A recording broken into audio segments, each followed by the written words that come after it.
김용민의 정치쇼 깜짝 놀라셨죠?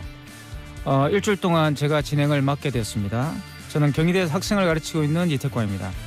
김용민 씨가 이번 주 휴가를 갔습니다. 용디도 휴가를 가야 되지 않겠어요? 사람인데.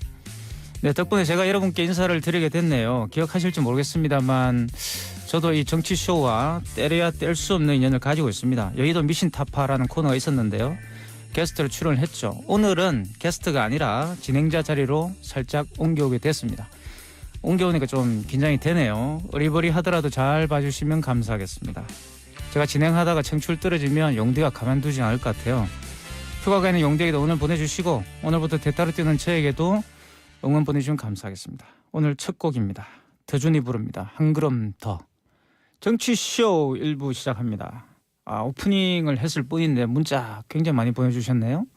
허성욱님, 용디님 살이 많이 빠졌군요. 제가 용디님으로 보이시는가 보네요.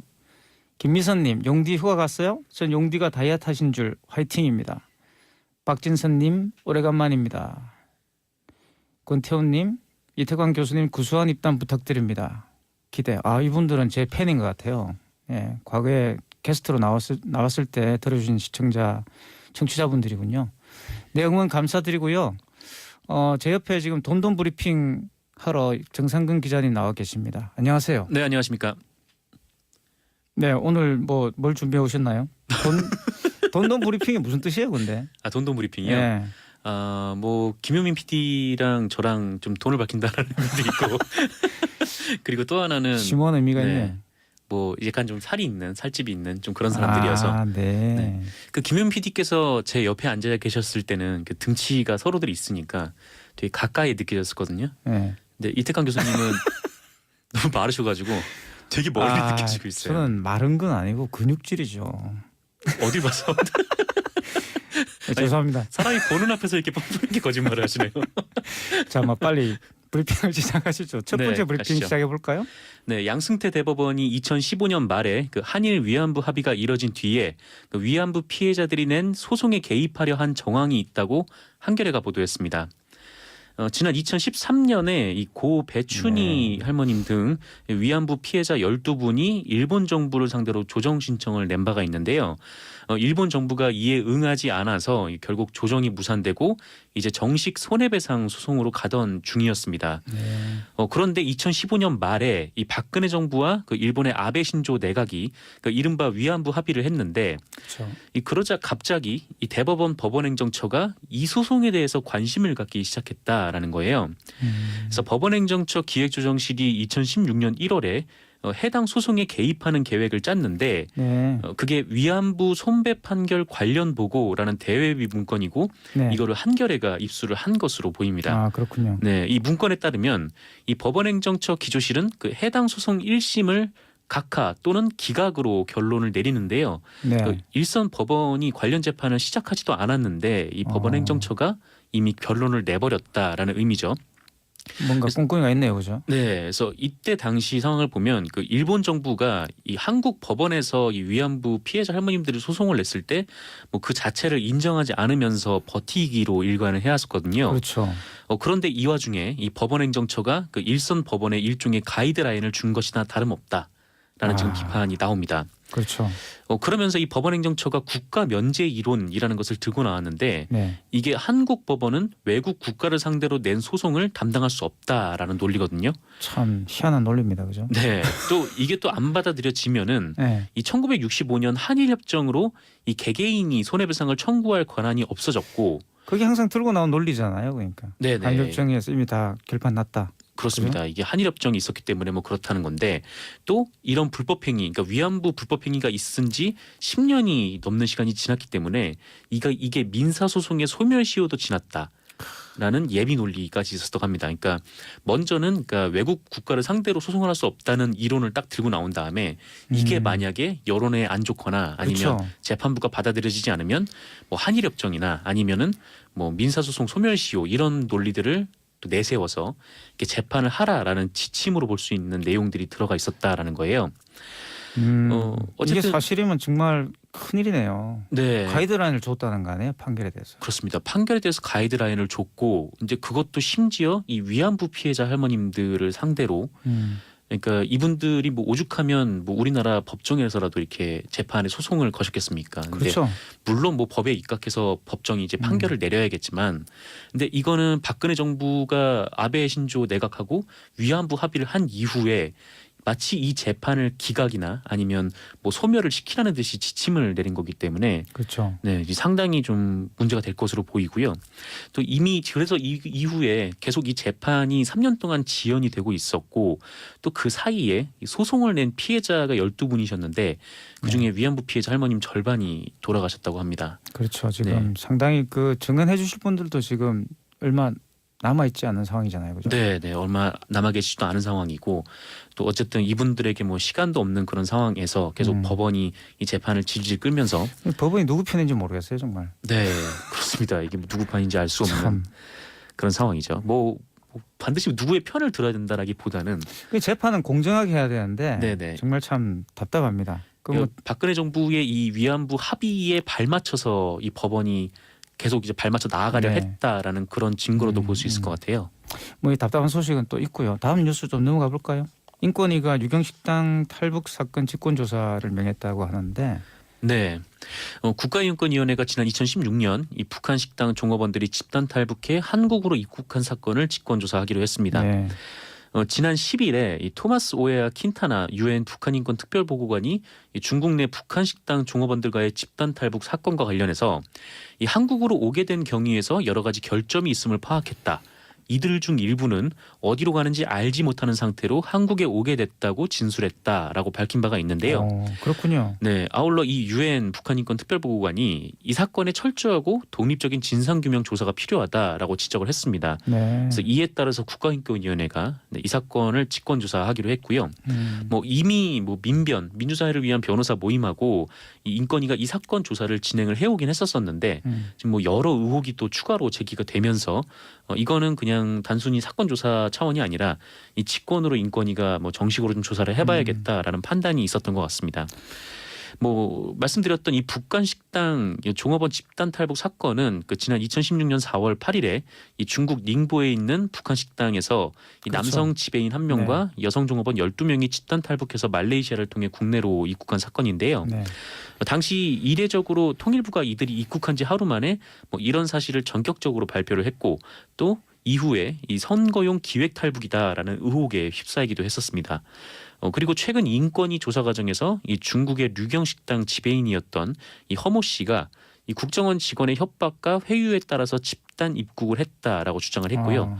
또 군 정보사가 개입된 정황이 드러나기도 했습니다. 그 여러 가지 정황과 증언이 있군요. 그러니까. 네, 이미 뭐 증언이 있는데 뭐 직권 조사를 하면 더 어떤 결론이 나올지 이게 사실 굉장히 좀 민감한 문제잖아요. 근데 세상이 참 많이 바뀐 것 같아요. 인권위가 네. 이 탈북 사건의 인권 문제를 조사한다. 이 자체도 네. 참 많이 바뀐 것 같습니다. 그렇죠? 네, 그렇습니다. 뭐 이전에는 뭐 이른바 이제 북한 인권이라고 하면은 북한 독재 하에서 좀 고통받는 그런 북한 주민들에 대한 얘기를 다뤘었는데 좀 뭐랄까요? 하여튼 이번 관련해서 좀 이렇게 뭐 그냥 탈북이 아니라 좀 기획 탈북이 있었던 의혹도 좀 조사를 하게 되는 좀 그런 상황이 된 것 같습니다. 정 기자님 브리핑 듣고 있는데요. 청취자분들께서 문자를 계속 보내주고 계십니다. 몇 개는 좀 읽어보겠습니다. 김영정님, 용디 없으니 정 기자님 표정 좋네요. 네. 용디랑 뭔가 좀 있었는가 보는데. 뭐 그렇다기보다는, 저하고는 네. 그런 일이 없기를 바랍니다. 네. 김연아님, 항상 꽉 차 보이는데 오늘은 공간에 여유가 있네요. 이건 뭐 좋은 말이기도 하고 별로 안 좋은 뜻이기도 한 것 같습니다. 네. 하여튼 뭐 카메라가 굉장히 좋은 벙벙해 뜻으로 보이네요. 이해하겠습니다. 그다음 신은정님, 용디 자리 위태롭겠네요. 재밌어요. 아우, 이거 이러시면 안 되죠. 감사합니다. 좋게 봐주셔서 문자 계속 보내주시고요. 짧은 문자 50원, 긴 문자 100원, 샵 1035 문자 기다리겠습니다. 그럼 또 브리핑 계속 듣겠습니다. 자, 다음 뉴스는 또 뭔가요? 네, 고 박종철 열사의 부친 박정기 씨가 29일 별세하셨습니다. 네, 그렇죠. 네.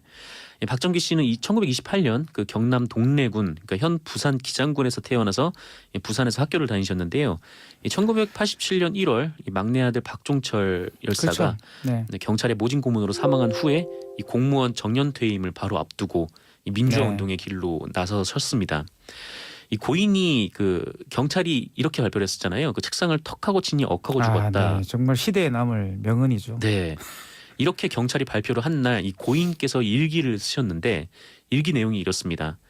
이 처절한 심정으로 이 넓고 큰 지구에서 이 나 혼자 변을 당하는 외로움, 이 사지가 마비되는 고독감, 네. 당하고 마는구나 하는 마음이 바로 이날이었다.